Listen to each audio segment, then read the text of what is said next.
Psychologists, when were you genuinely scared of a patient? I've been a clinical psychologist for many years, but early in my career, I worked in a prison setting. It was one of the most challenging and eye-opening experiences of my life. One of my responsibilities was conducting parole evaluations for inmates, an experience that often required balancing objectivity with the visceral reality of the crimes they had committed. There's one case that has stayed with me, one I doubt I'll ever forget. The inmate in question was a high-ranking gang member, not just locally but nationally. By his account, he was the top figure in the state for his gang, and from what I could gather, he wasn't exaggerating. He was sent to this particular prison specifically to manage his people, to keep order, enforce the gang's rules, and maintain discipline within their ranks.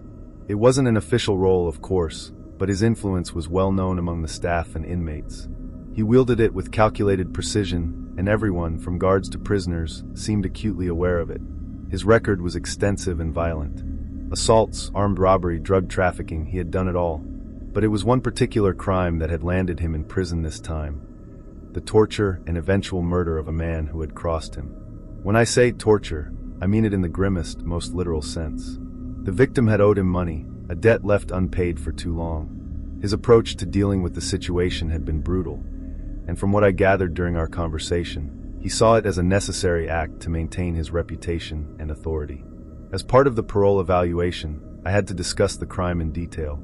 We also needed to assess his level of remorse, if any. Sitting across from him in that small, sterile office, I could tell immediately that I was dealing with someone different, someone who didn't process the world the way most people do. He was calm, composed, and eerily detached as he described the crime to me. His voice carried no hint of emotion, not even anger or pride. He was clinical in his recounting, like a surgeon explaining a procedure. "Live by the sword, die by the sword," he said at one point, as if that justified the act. To him, it was nothing more than an inevitable outcome in his world. His demeanor sent a chill down my spine. It wasn't just what he said, it was how he said it. There was no remorse, no recognition of the pain or terror he had caused. He might as well have been describing the weather.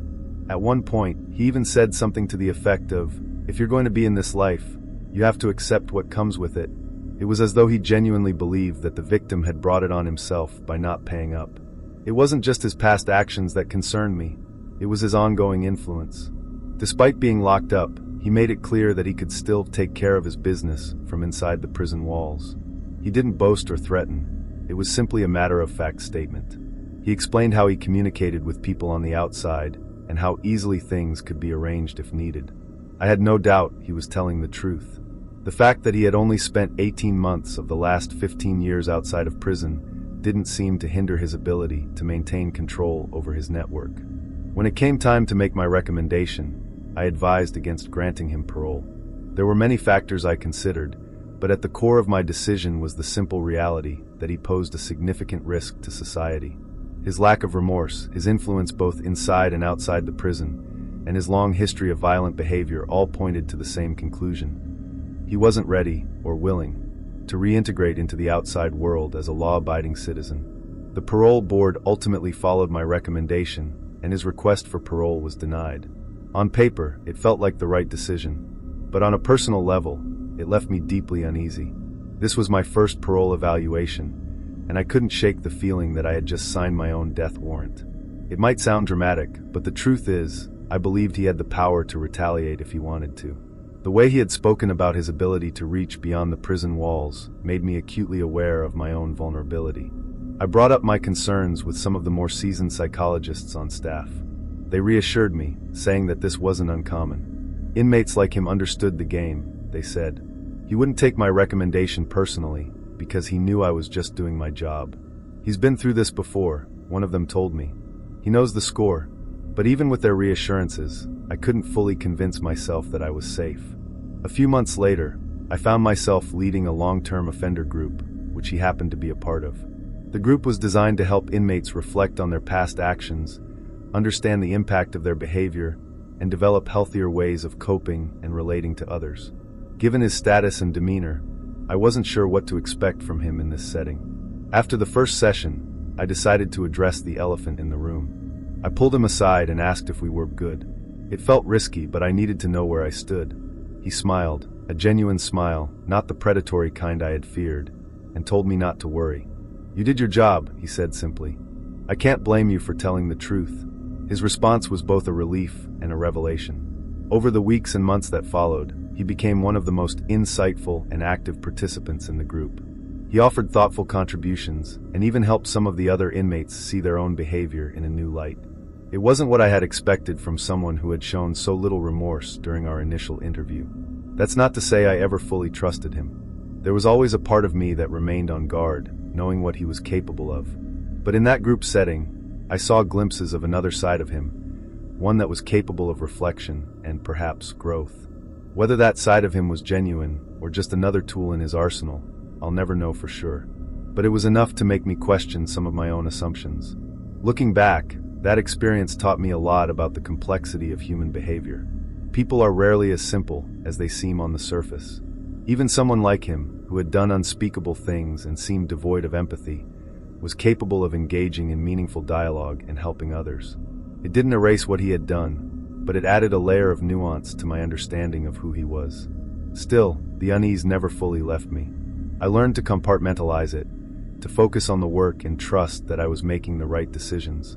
But every now and then, I'd catch myself looking over my shoulder, wondering if some unseen consequence of that first parole evaluation might still be waiting for me. It's been years since I left the prison system, but that case remains etched in my memory. It was a stark reminder of the power some people hold, even when they seem powerless, and the thin line we walk when we engage with them. Above all, it reinforced the importance of integrity in my work. In a setting where fear and manipulation are constant undercurrents, the truth can be a fragile thing, but it's the one thing worth holding on to. During my time as a medical student, there were a lot of moments that tested me, moments that challenged my knowledge, my patience, and my ability to keep a calm face when the unexpected arose. But nothing, and I mean nothing, compared to the day I was asked to see a patient in the psychiatric unit of the emergency room. It started as an ordinary assignment, but it quickly turned into an experience I'll never forget. I was still wearing my short white coat, the one that screams student to anyone who knows what they're looking at, and clutching my trusty clipboard when I was handed the case. The attending physician gave me a brief overview. Middle-aged man, brought in by police after a public disturbance. "Just go in, take a history, see what you can find out," they said like this was any other patient. I nodded, eager to prove myself, and walked down the long hallway toward the psych unit. The emergency room was bustling as always, but as I approached the psych area, things got quieter. There was a sense of isolation here, like this corner of the hospital existed in its own bubble. I found the room, took a deep breath, and stepped inside. The man was sitting on the edge of the bed, his back hunched and his elbows resting on his knees. His wife beater was stained with dark red-brown streaks, something that immediately caught my attention. It could have been anything, spilled coffee, ketchup, or something far worse. His skin was shiny with sweat, and his bloodshot eyes locked onto mine the moment I entered. The air in the room was heavy, carrying a strange, almost metallic smell I couldn't quite place. I introduced myself, clipboard in hand, trying to project the kind of calm authority that I definitely didn't feel. "Hi, I'm a medical student. What brought you in today?" I asked, keeping my voice even. For a moment, he didn't respond. He just stared at me, his jaw working silently. Then, he leaned forward slightly, and I noticed a trail of foamy saliva pooling at the corner of his mouth. "The devil told me to kill you," he said, his voice flat, almost conversational. "And then kill myself." Time seemed to freeze. I felt a chill crawl up my spine as his words hung in the air.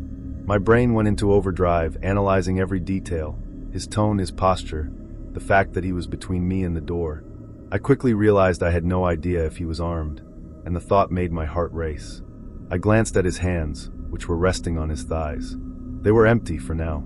He stared at me, unblinking, as if he were waiting for a reaction. My instinct was to get out of the room immediately, but the door was behind him, and I wasn't sure I could make it there without drawing attention to my movements. I considered calling for help, but the room was tucked away in a quiet corner of the ER, and I'd have to yell to get anyone's attention. I didn't want to risk startling him, or worse, provoking him. Instead, I did the only thing I could think of. I stayed. I sat down in the chair across from him, my clipboard resting lightly on my lap. "I see," I said carefully, keeping my tone neutral. "What made you feel that way?" His eyes narrowed, but he started talking. Slowly at first, then more quickly, in a rambling stream of consciousness that touched on everything from demonic voices to conspiracy theories. I nodded along, asking occasional follow-up questions to keep him engaged. All the while, I was acutely aware of his every move, watching for any sign that he might become agitated, or worse, act on his words. The minutes ticked by, each one stretching longer than the last. I tried to maintain a steady breathing pattern, though my chest felt tight with tension. My mind kept replaying his opening statement, the way he'd said it so calmly, like it was a simple fact. I wondered what had brought him to this point, what combination of factors had led to him sitting here in this state. But mostly, I wondered how long I'd have to keep this up before I could safely leave. At one point, he leaned back against the wall and rubbed his eyes, his movements slow and lethargic. He yawned, and I felt a glimmer of hope. He was starting to look tired, his adrenaline wearing off. I kept the conversation going, my questions becoming softer, gentler, almost like a lullaby. Finally, after what felt like an eternity, but was probably closer to half an hour, he started to drift off. His head bobbed forward slightly, then jerked back up as he tried to fight the pull of sleep. I waited a few more moments, giving him time to fully relax, before carefully standing up. "I'll be back in a little while to check on you," I said quietly, inching toward the door. He didn't respond. His eyes were half closed, and his breathing had slowed. I slipped out of the room as silently as I could, my heart pounding as I stepped into the hallway. Once I was back in the relative safety of the main ER, I exhaled deeply, feeling the tension leave my body all at once. I quickly found the attending and reported everything that had happened, from his initial statement to the way I'd managed to keep him calm. The attending nodded, their expression serious, and assured me that security would handle things from here. Later that night, as I sat alone processing the experience, I realized just how much it had shaken me. In medical school, they teach you a lot about clinical skills, diagnosis, and treatment plans. But no amount of training can fully prepare you for moments like that. Moments when you have to rely on your instincts, stay composed under pressure, and navigate situations that feel far beyond your control. I learned a lot that day, not just about psychiatry but about myself. I learned that sometimes the best thing you can do is stay calm and present, even when every fiber of your being is screaming at you to run. And I learned that, as a medical student, you never really know what kind of situation you're walking into until you're already there. To this day, the memory of that patient lingers in the back of my mind. His words, his demeanor, the heavy air in that tiny room. It's something I'll never forget. And honestly, I'm okay with that. It's a reminder of why this work matters, and why empathy and caution are just as important as knowledge and skill. I'm a therapist, though not a psychologist if that distinction matters. Early in my career, I worked in a facility for kids and adolescents with severe behavioral issues. It was one of those roles that constantly challenged me, not just professionally but emotionally. These kids often came from incredibly difficult circumstances, and their struggles manifested in ways that could be both heartbreaking and occasionally dangerous. Even when a client was having an intense outburst or acting aggressively, I usually didn't feel unsafe. More often than not, my primary concern was for their safety rather than my own. When a child was screaming, throwing things, or even threatening harm, it was clear to me that their behavior was a cry for help. My training and instincts kicked in, and I could usually find a way to de-escalate the situation before things got out of hand. But there was one exception, a client whose outbursts went beyond what I was used to. This particular adolescent was strong, both physically and in personality. They were prone to extreme tantrums, and when they escalated, it was like a switch flipped. Their aggression felt sharper, more deliberate, and their actions often seemed dangerously calculated rather than impulsive. One incident, in particular, stands out vividly in my memory. It began like any other day. The client was upset about something. I can't even remember what sparked it initially. But as the day went on, their anger escalated to the point where they began making threats against another resident. This wasn't idle talk. The threats were specific, and their behavior made it clear they had a plan. As staff, we had to act. For their safety and everyone else's, I placed the client on restriction. This meant they needed to be within eyesight of staff at all times, a measure meant to prevent them from acting on their impulses.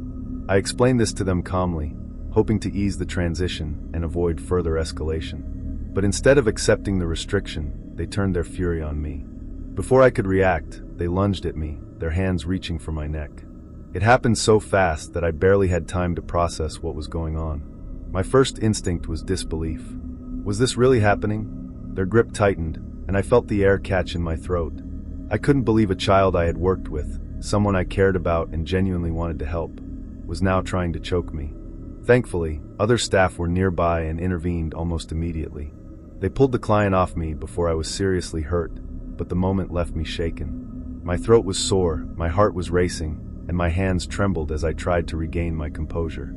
Even now, I think about what could have happened if staff hadn't been so close. It's a memory that still gives me chills. That wasn't the only dangerous encounter I had with this client. On another occasion, they dismantled the curtain rod from their bedroom and turned it into a makeshift weapon. I was walking into their room to check on them when they swung it at my head with full force. By sheer luck, or maybe instinct, I ducked just in time, and the rod whizzed past me, slamming into the wall instead. The sound was deafening, and for a moment, I froze, trying to process how narrowly I'd avoided serious injury. What made these moments so unsettling wasn't just the violence, it was the contrast. 99% of the time, this client and I got along well. They were funny, intelligent, and even kind in their own way. I enjoyed our sessions and genuinely felt like I was making a positive impact in their life. When they weren't in the throes of an outburst, they could be insightful and vulnerable, opening up about their struggles and their hopes for the future. That duality made it hard to reconcile the person I cared about with the one who tried to hurt me. I understood the underlying factors, the trauma, the emotional dysregulation, the lack of healthy coping mechanisms, but it didn't make those moments any less frightening. And yet, despite the fear, I never stopped wanting to help them. I think that's one of the most challenging parts of working in this field, holding space for compassion, even when someone's behavior is dangerous or threatening. Looking back, I realize how much those experiences shaped me as a therapist. They taught me the importance of boundaries, situational awareness, and self-care. I learned to trust my instincts and to rely on my team in moments of crisis. Most importantly, I learned that even in the toughest cases, progress is possible, though it's rarely linear or predictable. This client, like many others I worked with, had moments of breakthrough.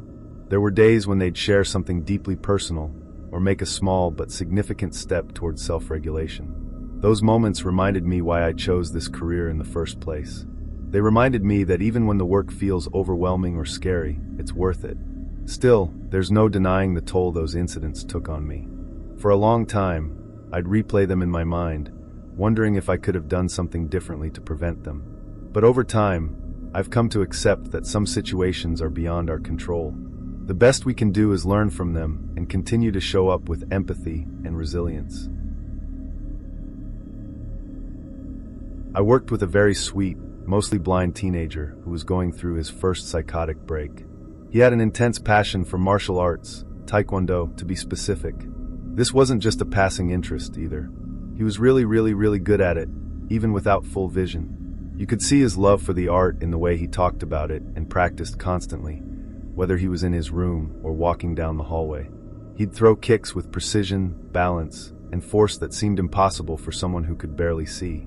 At first, I didn't fully grasp just how skilled he was. It wasn't until one incident in the quiet room, a space designed for patients to calm down during difficult moments, that I realized what we were dealing with. The quiet room was a simple, bare area with shatter-resistant, reinforced windows. Think of it as a padded room without the actual padding. One day, in the middle of practicing his kicks, he flipped up one of his trademark moves, aiming high and strong, and sent his foot sailing toward one of those shatter-resistant windows. Turns out, they weren't as shatter-resistant as we thought. Crack! The entire window gave way with a loud, sickening sound that made my stomach drop. He didn't just crack it, he destroyed it. Glass shards scattered across the floor, and the room was instantly filled with a stunned silence. Everyone froze, staring at the broken window as if trying to comprehend what had just happened. And there he stood, sweet as ever, his foot still raised, looking mildly confused and sheepish about what he'd done. "Oops," he said quietly. It wasn't aggression, it was pure muscle memory and instinct, the kind that only comes from years of disciplined training. The staff scrambled to assess the damage while I tried to reassure him, but inwardly I was thinking, this kid is a force of nature. That experience was enough to make me wary of his kicks, but it wasn't the last close call I had with him. See, he didn't just practice his moves in designated areas, he practiced everywhere. hallways, common rooms, even in the middle of a conversation. If he felt the need to stretch his muscles or perfect his technique, he'd just go for it. One day I was walking around a corner, completely absorbed in whatever task I was focused on. I wasn't paying close attention to my surroundings, which turned out to be a mistake. As I turned the corner, I caught a flash of movement out of the corner of my eye, his leg snapping up into the air in a perfectly executed high kick. His foot came within centimeters of my face. Centimeters. I didn't just see it, I felt it. The force of the air displacement from his kick hit me like a physical blow, and for a second I froze, stunned by how close I had come to getting knocked out cold. My heart was racing as I realized what had just happened. I looked at him, and he immediately stopped, lowering his leg with the sweetest, most apologetic expression on his face. He hadn't meant to scare me. He hadn't even known I was there. "Sorry," he said, genuinely horrified. I knew he'd have been devastated if his kick had connected, and honestly, so would I, because if it had, things would have broken. A lot of things. My nose, my teeth, maybe my entire face. Despite that close call, it was hard to stay mad at him. He wasn't malicious or reckless. He was just a kid dealing with a lot while clinging to the one thing that gave him a sense of control and identity. Taekwondo was his anchor, the one thing that made him feel strong and capable when everything else in his life felt chaotic. But his strength wasn't just physical, it was in his demeanor too. He had this uncanny ability to surprise you with sudden moments of intensity, even though he was generally so soft-spoken and kind. One time, while we were chatting, he suddenly reached out and grabbed my arm. His grip was firm, much firmer than I'd expected, and he looked me straight in the eyes, or as close to straight as he could, given his vision. "Do you want to do Taekwondo with me?" he asked, his voice calm but insistent. "No," I said immediately, trying to keep my tone light. "No, I do not." He didn't seem offended. He just nodded, as if to say, fair enough. I think he genuinely wanted to share something he loved, but I couldn't shake the mental image of him accidentally breaking every bone in my body while trying to teach me a roundhouse kick. Working with him was equal parts awe-inspiring and nerve-wracking. He was going through so much, navigating his psychotic break, his limited vision, and all the challenges that come with being a teenager in a psychiatric facility. Yet, through it all, he managed to maintain a sense of humor, kindness, and a deep love for the martial art that clearly meant the world to him. Even now, I think about how different things could have been if that kick had connected, or if he hadn't been so sweet and remorseful in those moments of intensity. But more than that, I think about how much I admired his resilience. Despite everything he was facing, he still found joy and strength in something he loved. And while I never took him up on his offer to practice Taekwondo, I'll always remember the way he lit up when he talked about it, like it was the one thing that made him feel invincible. As a clinical psychologist in training, you prepare yourself for a lot: difficult conversations, emotionally charged sessions, and navigating the sometimes murky boundaries between professionalism and empathy. It's a demanding field, requiring a unique blend of compassion and resilience. While I've personally never felt afraid during a session, I once heard a story from a fellow trainee that stayed with me. It was a stark reminder of how unpredictable the work can be and the importance of having boundaries and support systems in place. My friend was working with a client who, to put it lightly, pushed those boundaries in every way imaginable.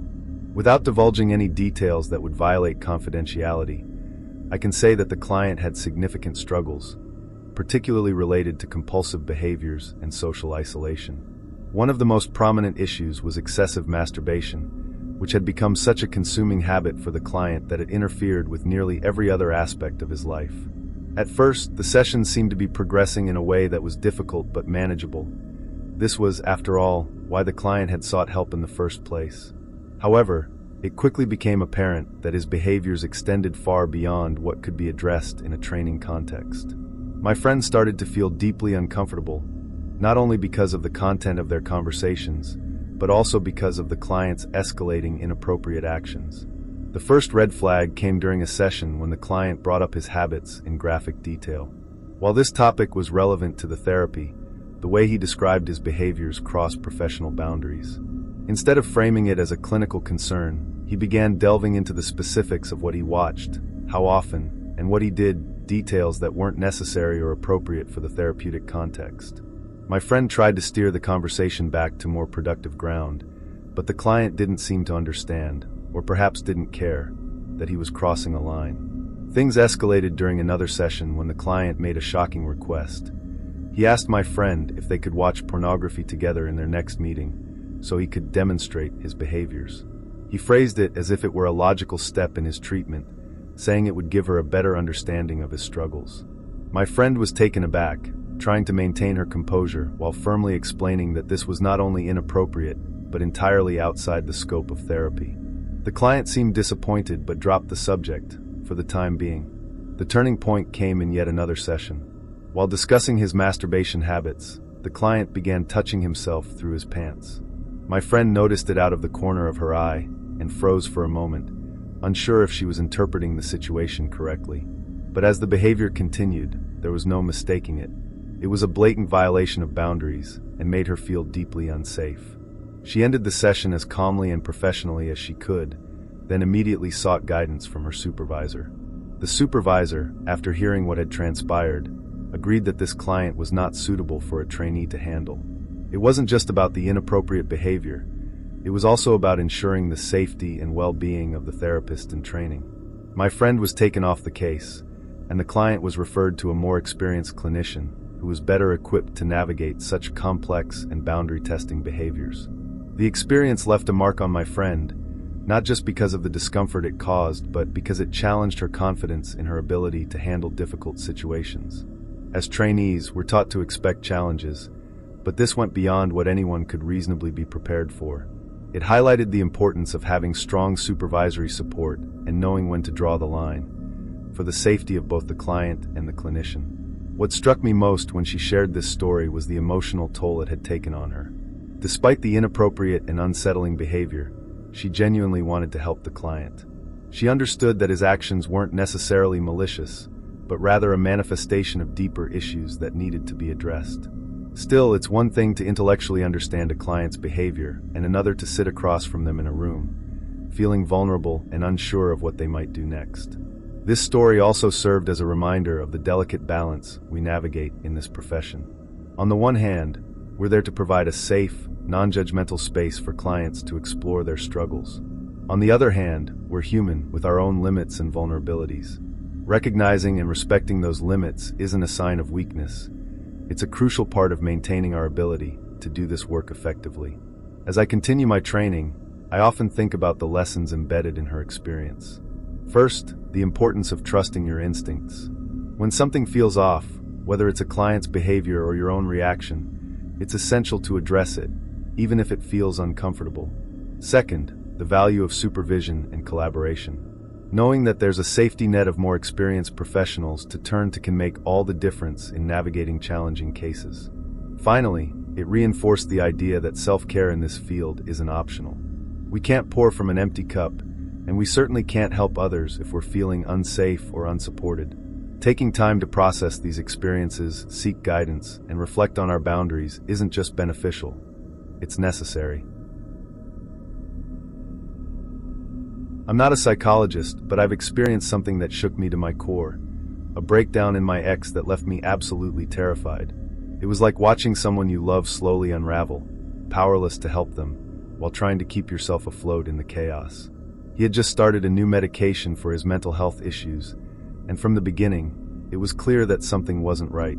The meds reacted horribly with him, amplifying his symptoms in ways that I could barely comprehend. He had always struggled with hallucinations, but these became far more vivid and dangerous.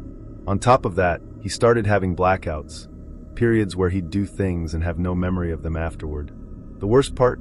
He didn't recognize how bad things had gotten. To him, it was just another phase, something he could tough out until it passed. But to me, it was like living in a horror movie, one phone call or text away from disaster at all times. One of the earliest signs that something was very wrong happened late at night. I'd often get calls from him in the middle of the night, but one night, he called me at 3 a.m., screaming incoherently. His voice was filled with panic and fear, and no matter what I said, I couldn't calm him down. When the episode ended, I was left shaken and wide awake, trying to process what had just happened. The next day, I asked him about it, but he looked confused. "What are you talking about?" he asked, genuinely perplexed. He didn't remember a single second of the call. None of it. Over the following weeks, these episodes became a pattern. Middle of the night calls filled with screaming, paranoia, and terror, only for him to have zero recollection of them the next day. The hallucinations worsened as well. It wasn't just shadows in the corner of his vision or vague shapes. He described seeing people and things that weren't there with chilling detail. He was starting to lose touch with reality, and I felt like I was losing him to whatever chaos was consuming his mind. One particular night stands out in my memory, a night that still sends chills down my spine when I think about it. It was another 3 a.m. phone call, but this time, he wasn't screaming. Instead, his voice was eerily calm, which somehow made it even worse. "I boiled some water," he said matter-of-factly. Confused, I asked why. "It's the middle of the night." His response was quiet, almost detached. "They told me I have to stick my hand in here." I froze, my heart racing. "What? Who told you that?" "They did," he said simply, as if it were the most obvious thing in the world. I tried to keep my voice steady, terrified that any panic from me might push him further into whatever episode he was having. "Listen to me," I said firmly. "Do not put your hand in the water. Please. Just turn off the stove and step away." I don't know if he listened or if he simply got distracted by something else, but he eventually stopped talking and hung up. I stayed awake for the rest of the night, my phone clutched in my hand, too afraid to go to sleep in case he called again. The next morning, I begged him to go to the hospital. "You need to talk to someone about these meds," I said. "They're making everything worse. You can't keep living like this." He resisted at first, insisting that he could handle it, but I didn't back down. Finally, he begrudgingly agreed to go. When he got to the hospital, things took an even darker turn. While he was being evaluated, he started vomiting blood. Alarmed, the staff rushed him for further tests, and that's when they discovered the cause. At some point during one of his blackouts, he had swallowed his entire bottle of medication. I was horrified. It explained so much: why his episodes had gotten so extreme, why he was blacking out more frequently, why his body seemed to be shutting down. He hadn't meant to harm himself. In fact, he had no memory of taking the pills at all. But the damage was done. They had to pump his stomach to remove the remnants of the medication, a procedure that left him shaken and weak. In the days that followed, I couldn't shake the image of him sitting in that hospital bed, pale and exhausted, his body fighting to recover from something he didn't even remember doing. It was a wake-up call for both of us. He finally admitted that the medication wasn't working and agreed to work with his doctors to find a safer alternative. For me, it was a reminder of just how fragile mental health can be and how dangerous it is when treatment goes wrong. Looking back, I'm grateful that he went to the hospital when he did, and that he had a support system willing to push him when he couldn't advocate for himself. But the experience left scars on him, on me, and on our relationship. I was constantly on edge, afraid of what might happen next, and it took a toll on both of us. Eventually, we went our separate ways, and though it was painful, I think it was the right decision for both of us. Even now, years later, I still think about those nights. About the phone calls, the hallucinations, the boiling water, and the bottle of pills. It's a reminder of how unpredictable and frightening mental health crises can be, especially when medication is involved. But it's also a reminder of the importance of persistence, of pushing through fear and resistance to get someone the help they need, even when it feels like an uphill battle. It wasn't an easy chapter in my life, but it taught me a lot about compassion, resilience, and the delicate balance of being there for someone while protecting your own well-being. And for that, I'm grateful. I'm not a psychologist, but my dad is a retired forensic psychologist, to be exact. Over the years, I've heard snippets of the cases he worked on, and while I've always admired his ability to handle such dark and heavy material, I can't imagine carrying that weight myself. His career spanned decades, and though he rarely shared details unless I specifically asked, the stories he did tell were enough to stick with me for a lifetime. One case in particular stands out, not just because of its brutality, but because it was his very first murder case as a freshly minted forensic psychologist. It happened decades ago, early in his career, when he was still finding his footing in the field. He was a noob, as he would later put it, eager to prove himself but completely unprepared for the kind of darkness he was about to encounter. The case involved a young man who had developed an unhealthy obsession with a woman. From what my dad shared, this guy had been pursuing her relentlessly, asking her out over and over despite her repeated rejections. She made it clear she wasn't interested. She said no, firmly and consistently. But he wasn't listening, or more accurately, he refused to accept it. To him, her rejection wasn't a boundary. It was an obstacle he believed he could overcome. He harassed her for months, following her around, showing up uninvited, and trying to insert himself into her life. It was the kind of behavior that might start off seeming annoying or creepy, but soon escalates into something much more sinister. One day, his obsession took a horrifying turn. He followed her home. What happened next is difficult to even write down, let alone comprehend. The man forced his way into her house, where her parents and the family dog were all inside. He brutally attacked them, stabbing both of her parents to death and killing the dog as well. The details of the attack were grisly, something my dad only ever alluded to in vague terms, probably to spare me the worst of it. But the weight of what happened was clear enough. This wasn't just a murder, it was a complete and utter annihilation of this girl's family. I remember asking my dad once, why the parents? Why the dog? He paused for a moment before answering. Because they were in the way, he said simply. In his mind, they were obstacles to what he wanted. They had to go. It was such a cold, clinical explanation, but I knew it wasn't because my dad lacked empathy. It was because he had to compartmentalize to do his job. That's the thing about forensic psychology. You have to dive into the minds of people who do unspeakable things, trying to understand their motivations and thought processes without letting it destroy your own psyche. My dad spent weeks, maybe months, working with the killer, trying to piece together what had led him to commit such a horrific act.